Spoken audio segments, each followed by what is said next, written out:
최근 몇 주 동안에 계속해서 지금 우리 신앙생활 어떻게 해야 하는가, 신앙생활에 혹시 어떤 지도나 안내가 좀 필요하지 않을까 해서 그리스도인의 영적 여행 안내서라는 제목으로 설교를 계속하고 있습니다. 그래서 오늘은 네 번째 시간인데요. 우리가 예수님을 믿었으면 교회 생활을 열심히 하고, 그리고 교회 생활을 그냥 우리가 신앙생활을 할 뿐만 아니라 꼭 작은 공동체, 우리 목장교회 같은 작은 공동체에 들어가야 된다라고 말씀드렸습니다. 그리고 오늘 네 번째, 성령 충만에 대한 이야기를 하려고 합니다. 우리 신앙의 목적지가 어디일까요? 이게 참 애매하죠? 근데 우리 신앙의 목적지는 아주 단순하게 예수 그리스도를 닮아가는 겁니다. 그런데 그것은 사실 우리 평생 해나가는 거예요. 이 땅에서는 예수님 닮고 또 닮고 예수님 따라갔다고 하는데 여전히 부족하고 또 예수님 따라가야 되는 것이 우리 인생이에요. 그래서 어떻게 보면 우리 신앙이라고 하는 것은 그냥 살아가는 겁니다. 그러니까 생애 주기와 똑같은 거죠. 믿음을 가지고 살아가는 건데, 그렇게 되면 그 믿음이라는 것만 빼고 나면 사람들이 보기에는, 관찰하기에는 어디로 가는 거예요? 인생이라고 하는 것은 죽음으로 갑니다. 모든 사람은 다 죽음을 향해서 가요. 그런데 모든 인생이 다 죽음으로 가는 것이 아니라 예수님은 한마디 더 하셨어요. 뭐라고 말씀하셨냐면, 요한복음 5장 28절 29절의 말씀에 보면 예수님께서 그 무덤 속에 있는 사람들이 다 예수님의 음성을 들을 때가 온다라는 거예요. 그러면 그 사람들이 모두가 다 부활로 나올 거라는 겁니다. 어떤 사람이든지 상관없이 다 예수님께서 일어나라 라고 말씀하실 때 다 나오는데, 어떤 사람들은 생명의 부활로 나오고 어떤 사람은 심판의 부활로 나온다는 거예요. 그런데 그때 뭐라고 말씀하시냐면, 죽음이 끝이 아니라 부활이 있는데 이 생명의 부활이냐 심판의 부활이냐를 결정하는 것은 이곳에서, 지금 살아있는 이곳에서 우리가 어떤 일을 행했느냐에 따라서 결정된다라고 말씀하시는 겁니다. 아마 다른 종교들도 부활의 문제를 이야기하는 것으로 보면 아마 모든 사람들이 어렴풋하게 이 죽음 이후에 또 다른 세계가 있구나 라는 것을 알기는 하는 것 같아요. 그런데 그 삶을 어떻게 살아갈 것인가를 지금 결정해야 되는데 지금 어떻게 살아가는지 모르는 거죠. 그러면 인간이 이 땅에서 행할 그 선한 일이 무엇인지를 잘 모르는데 그것이 어디에 나옵니까? 성경에는 분명하게 그것에 대한 답을 주고 있어요. 갈라디아서 5장 16절에서 21절의 말씀, 좀 길긴 하지만 제가 한번 읽어볼게요. 내가 이르노니 너희는 성령을 따라 행하라. 그리하면 육체의 욕심을 이루지 아니하리라.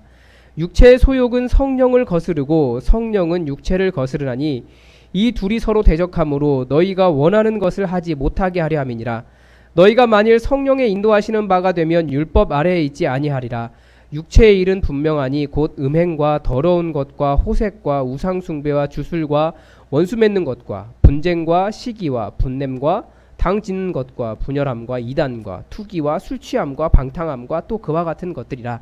전에 너희에게 경계한 것 같이 경계하노니 이런 일을 하는 자들은 하나님의 나라를 유업으로 받지 못할 것이요. 성령을 따라 행하지 않고 육체의 욕심을 이루며 사는 삶은 하나님의 나라를 유업으로 받지 못한다라고 말씀은 가르쳐주고 있습니다.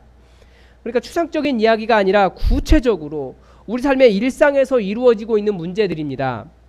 음행, 더러운 것, 호색, 우상숭배, 주술, 원수 맺는 것, 분쟁, 시기, 분냄, 당짓는 것, 분열하는 것, 이단, 투기, 술 취하는 것, 방탕함, 뭐 그런 것들 다 우리 삶의 일상에서 있는 일입니다. 그런데 그 일상을 그렇게 살아가면 하나님 말씀에 의하면 뭐냐면 천국 못 가요. 이 말씀입니다. 그래서 성령을 따라가라고 말하고 있어요. 너희는 성령을 따라 행하라. 그렇지 않으면 그것을 이길 수 없다는 말입니다. 그런데 성령님께서 우리에게 계속 말씀하시는데, 우리 성경에 보면 이 성령님께서 우리 가운데 거룩한 행위가 무엇인지 가르쳐 주시고 말씀하실 때마다 반응하는 것이 보통 네 가지로 나타난답니다. 첫 번째는 성령을 거스르는 거예요. 성령을 거스르는 행동은 이 말씀을 듣고도 회개하지도 않고 변하려고도 하지 않으려는 겁니다. 그리고 때로는 저항하기도 해요. 이것이 성령을 거스르는 겁니다. 그래서 우리가 말씀을 듣고 삶이 변하는 것보다 더 중요한 것이 말씀을 들었으면 성령님의 음성에 따라서 거기에 먼저 반응하는 거예요. 최소한 양심에 좀 거리낌이라도 있고 내가 좀 변하기를 원합니다 라고 기도라도 해야 된다는 거예요. 그게 말씀을 듣고 성령의 반응을, 성령을 따라 행하는 첫 번째입니다. 완전히 변하는 것은 죽을 때까지 안 된다니까요. 그래서 우리는 계속 성령님께서 말씀하실 때마다 그때마다 말씀에 반응해서 한 발짝이라도, 최소한 마음의 찔림이라도 한 발짝씩 움직이는 겁니다. 두 번째 반응은 뭐냐면 성령을 근심하게 하는 겁니다. 누구에게 그러겠습니까? 예수 잘 믿는 사람들이에요. 그러니까 예수 믿어도 삶이 변화되지 않고 믿기 이전의 생활을 그대로 살아가는 삶을 이야기하는 겁니다.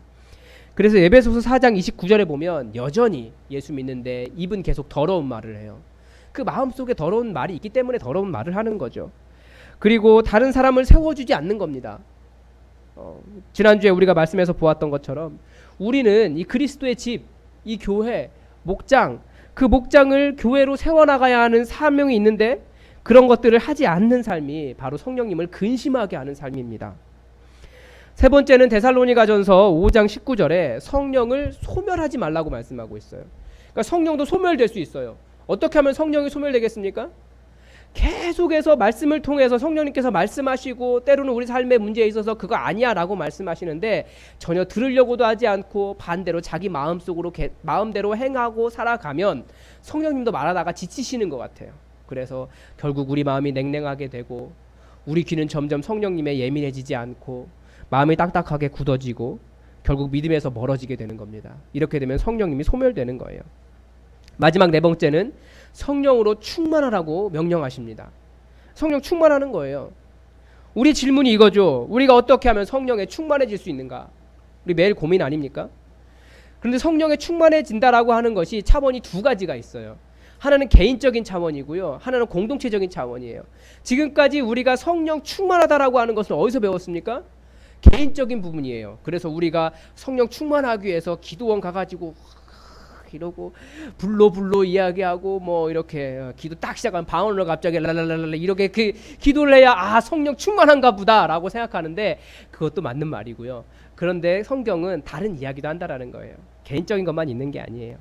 그래서 우선 개인적인 문제를 먼저 살펴보면 성령 충만이라고 하는 것은 우리 안에서, 내 안에서 계속해서 흘러 넘치는 겁니다. 성령님께서. 그래서 성령님의 기쁨이, 그 말씀이, 그 은혜가 계속해서 흘러 넘치는 것이 성령 충만입니다. 성령 충만을 우리가 능력으로 이해할 때가 많아요. 그런데 능력이라고 하는 것은, 은사라고 하는 것은 복음을 전하기 위한 수단이지 성령 충만의 전부는 아니에요. 그러니까 아주 특수한 상황에 필요한 능력입니다. 앞에서도 말씀에서 보았지만 성령의 충만한 삶은 육체의 욕심을 거스르고 우리 일상이 달라지는 거예요. 그게 성령의 충만한 삶입니다. 그래서 보통 성령에 충만하기 위해서 세 단계를 이야기해요. 첫 번째는 뭐냐면 우리가 성령에 충만하지 않다는 것을 깨닫고 하나님께 저 성령 충만하지 않아요 라고 고백하는 것부터 시작합니다. 우리가 그것을 회개라고도 말합니다. 그래서 하나님, 제 마음과 제 삶에 성령님의 흔적이 없습니다. 육체의 욕심을 이루고 살 때가 훨씬 더 많습니다.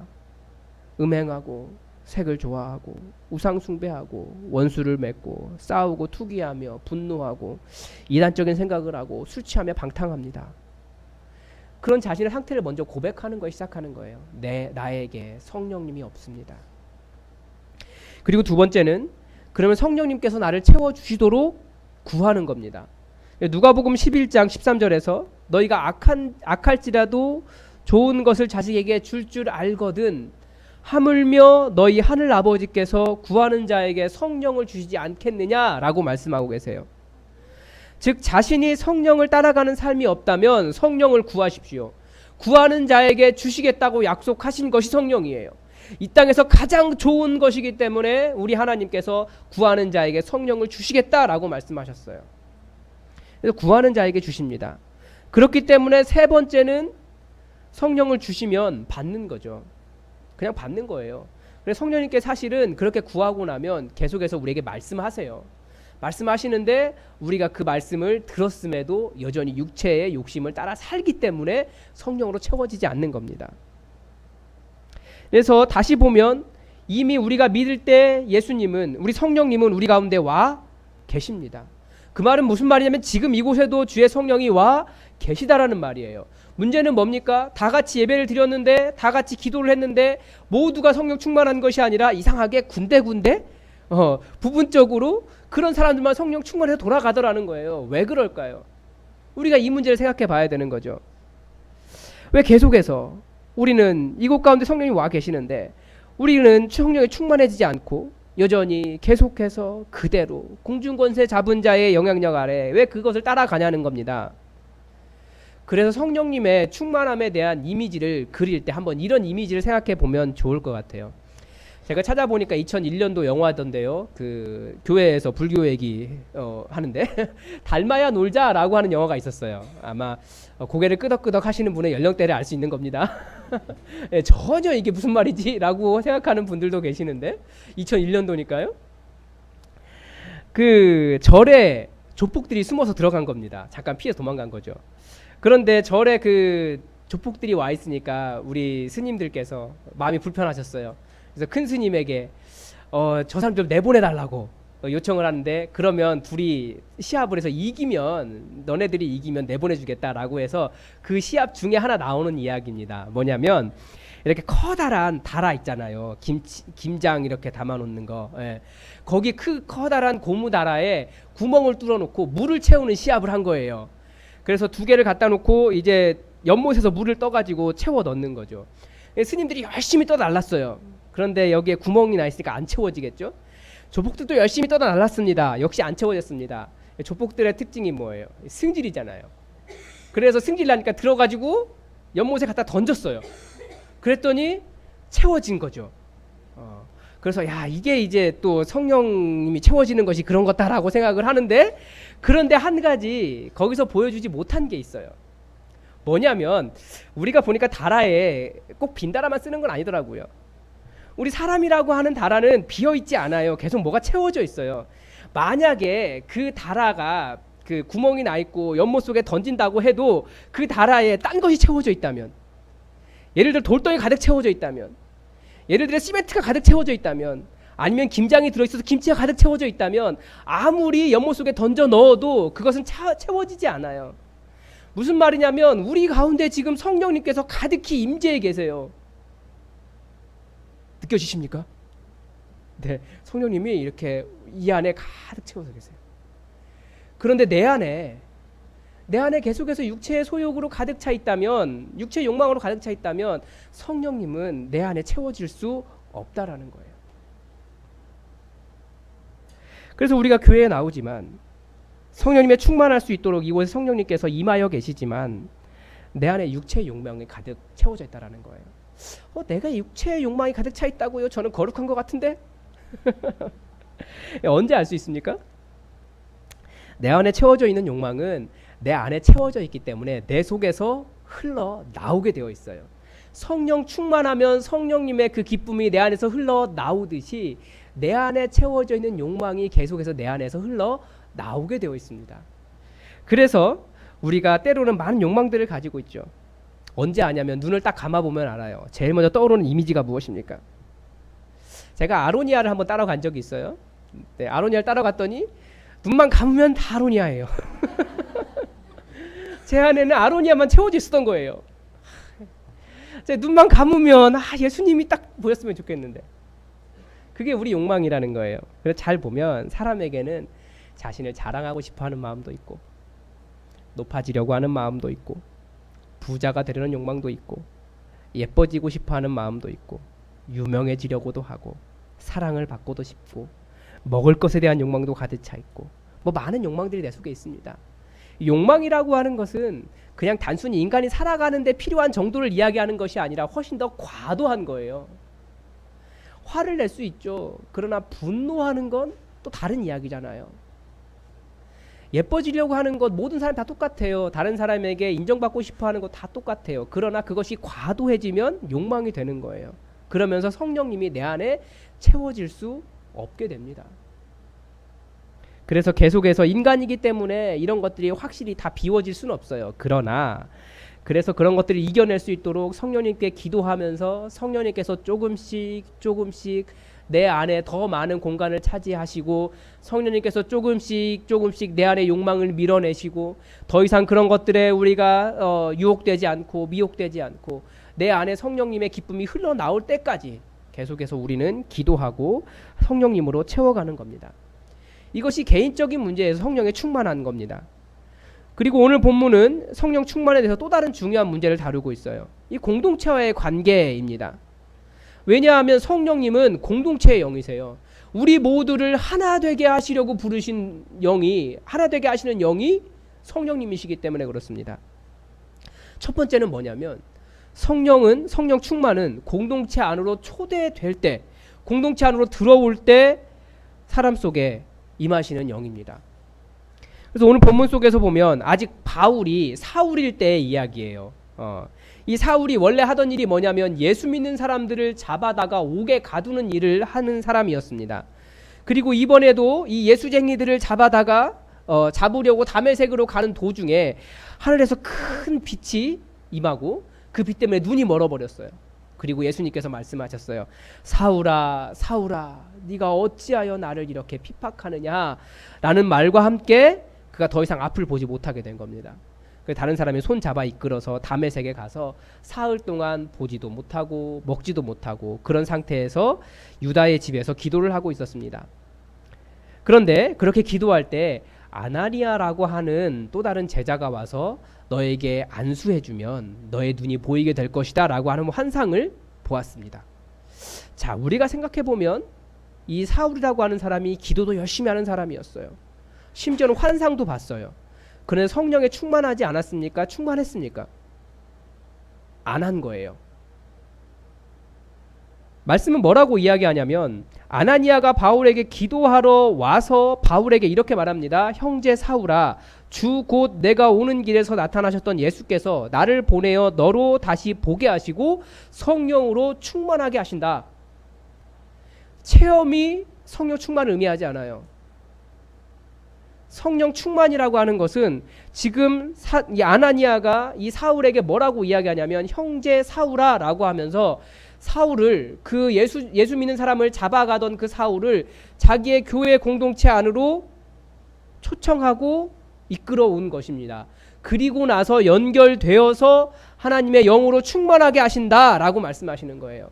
근데 우리의 성령 충만은 개념이 뭐냐면 체험이에요. 환상이에요. 내지는 치유예요. 이런 것들이 성령 충만인데 그런 것이 아니라 공동체 가운데 연결되고 공동체의 일원이 되고 교회의 한 사람이 되기 때문에 성령님께서 충만하게 하신다라는 거예요. 그래서 성령 충만이 누구에게서 나옵니까? 나를 보내어 너로 다시 보게 하고 성령으로 충만하게 하신다. 이 이후부터 성령님이 하늘에서부터 임하셨던 그 장면을 제외하고는 그 이후부터는 성령 충만은 모두가 먼저 믿은 교회의 제자를 통해서 접촉될 때 그 사람이 성령 충만해집니다. 사도행전에 계속해서 환상을 보는 사람들이 나와요. 그래서 때로는 베드로를 데려다가 말씀을 듣기도 합니다. 환상을 먼저 봤잖아요. 그래서 성령 충만한 게 아니었어요. 베드로를 데려다가 같이 말씀 듣고 기도해주고 난 다음에 성령님이 임하시는 사건이 일어납니다.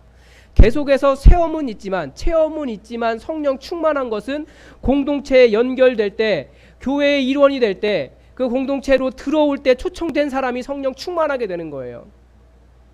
그래서 우리가 계속해서 목장으로 가라고 말씀하시는 이유가 그겁니다. 제가 목장으로 가라고 말씀드린 이유가 성령에 충만한 것은 교회의 영이기 때문에, 우리를 하나 되게 하시는 영이기 때문에 공동체 안으로 들어가지 않으면 성령 충만은 일어나지 않아요. 접촉성이라고 이야기합니다. 성령에 충만한 사람. 그래서 목장에서 또 서로 성령에 충만할 수 있도록 서로 기도해 줘야 됩니다. 그리고 성령 충만은 어떻게 나타날까요?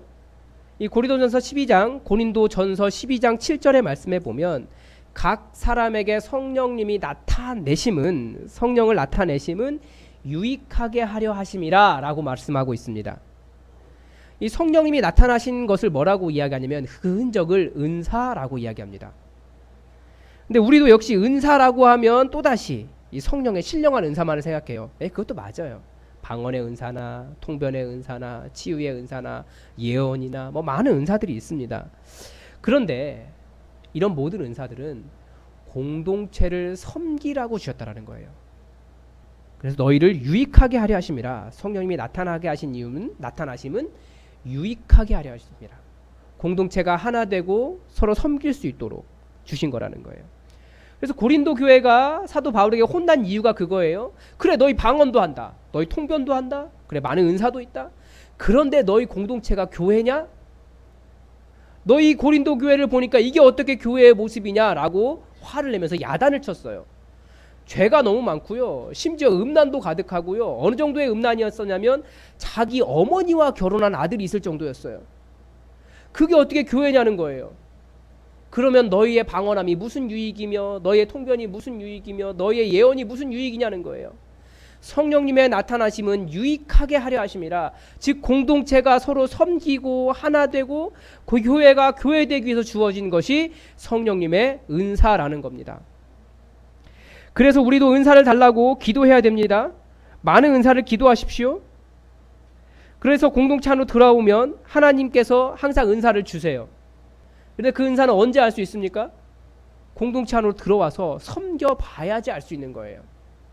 하나님께서 어떤 은사를 주는지 잘 몰라요. 그런데 섬기면, 공동체 안으로 들어오면 자기의 자리가 하나씩 만들어집니다. 그럼 그 자리가 그 섬기는 자리가 되고 거기에서 자기의 은사가 개발이 되고 은사가 드러납니다. 그래서 정확히 말하면 은사는 받는 것이기도 하지만 사용하는 것이기도 합니다. 그래서 은사를 달라고 기도하시되 또 하나 기도하실 것은 제가 받은 은사를 사용하게 해주십시오 라고 기도하셔야 됩니다. 가정교회로 모여보면 딱 알아요. 처음에 딱 모이자마자 나는 아무래도 저 사람과 안 맞는 것 같아. 그 말은 무슨 말이냐면 저 사람 싫어가 아니고 이렇게 생각하셔야 돼요. 하나님께서 섬기는 영역을 다양하게 하셨구나 라고 생각하셔야 됩니다. 섬기는 게 달라요.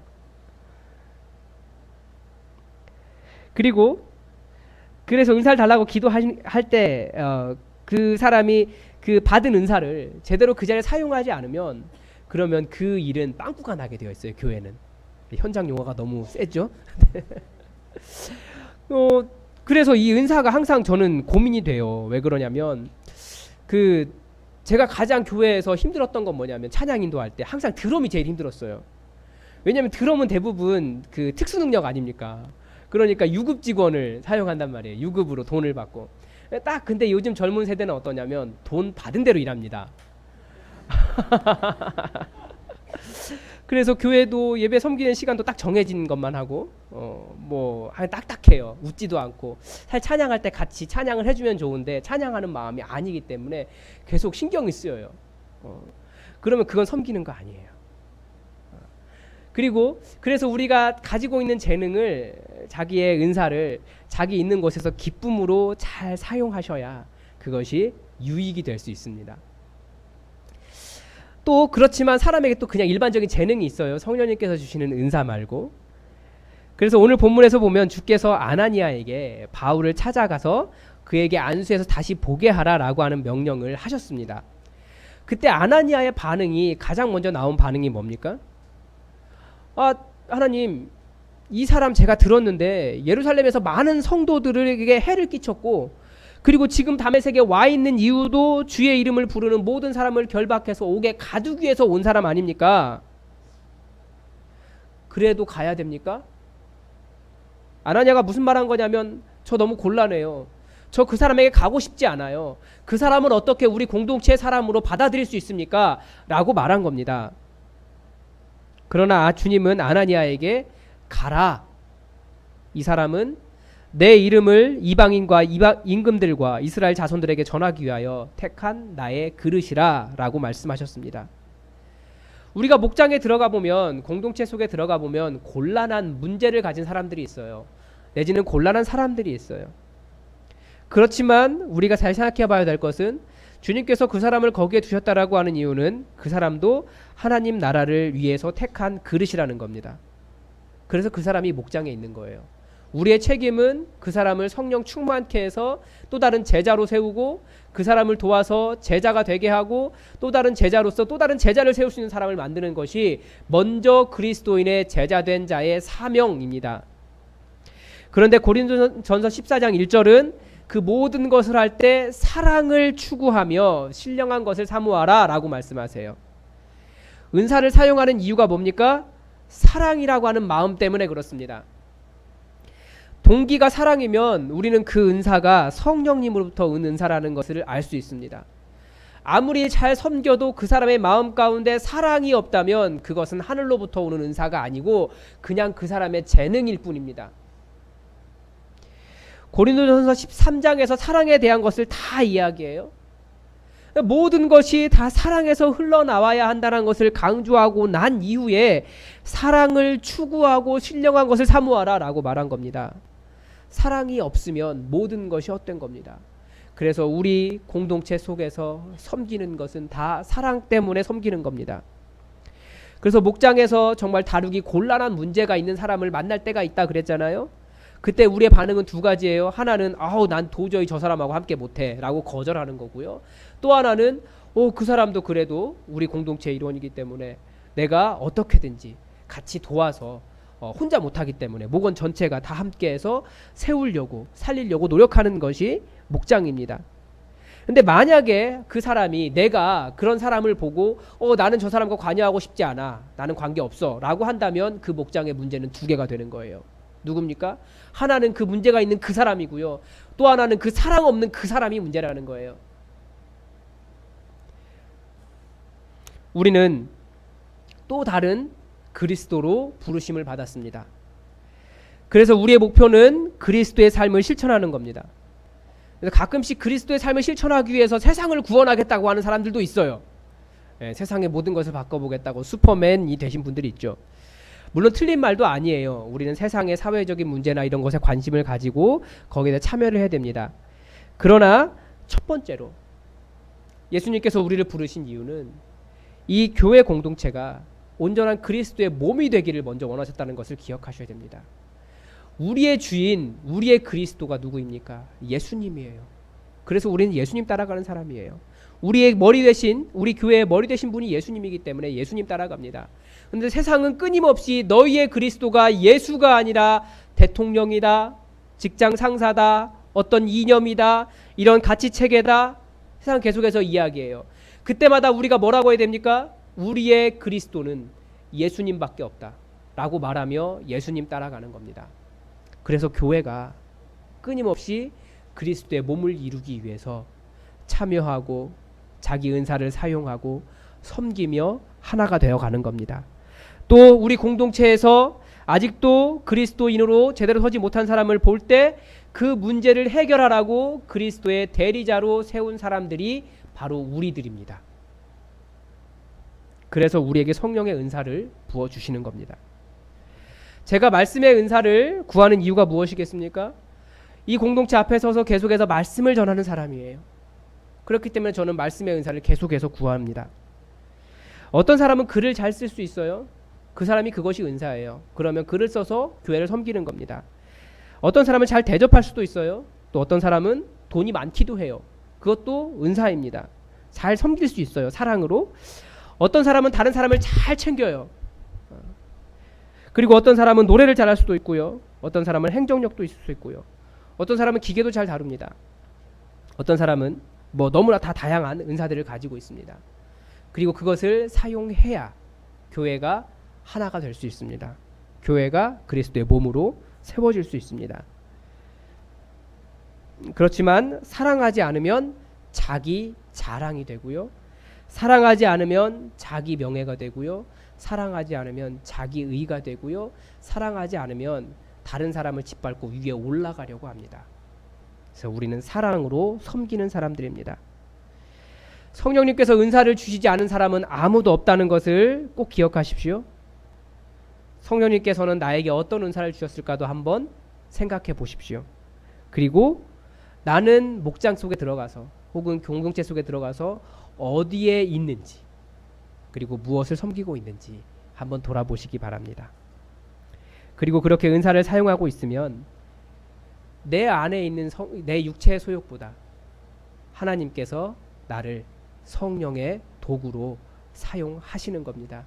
여러분, 여러분의 은사를 사용하셔서 성령님의 도구가 되시기 바랍니다. 기도하겠습니다.